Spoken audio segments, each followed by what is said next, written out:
Kapit. Ito yung pool nila mga kabra. Ang ganda, ang linaw. Ito. Yan. Galing sa taas ng tubig. Ito yung mga cottage pa rin dito sa taas. Ito tayo doon sa taas.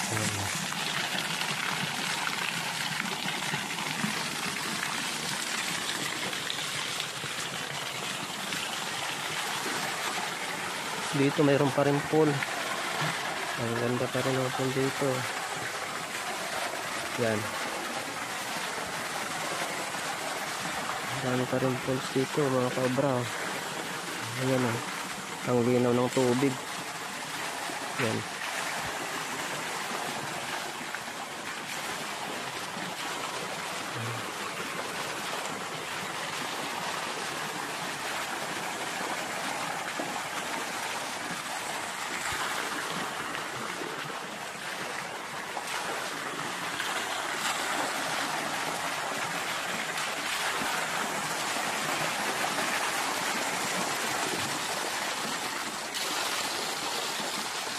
Yung pinagpatong pool. Ayan. Ang pinagandahan pala dito mga kaobra kasi yung tubig nila galing pa doon sa bundok. Kinuha nila. Ayun o. Bundok yan o. Umakaw yung tubig galing doon sa bundok. Ang ganda o.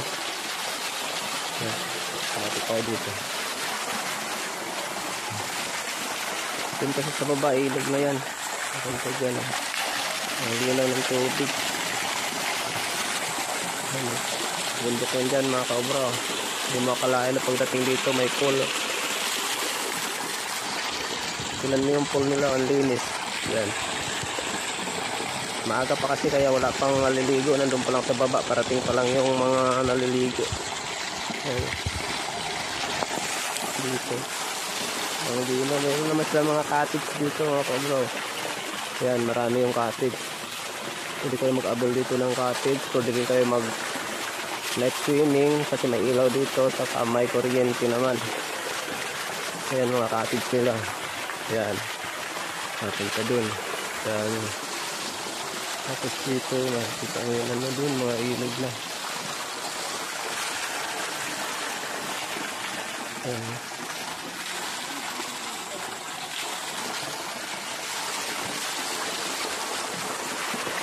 Dito lakad-lakad tayo dito. Yan, bilang yung tubig. Lakad tayo dito.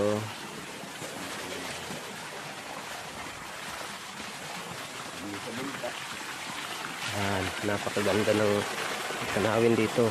Pag nandito kayo, okay. Ayan o. Yan, sa baba may ilog dyan.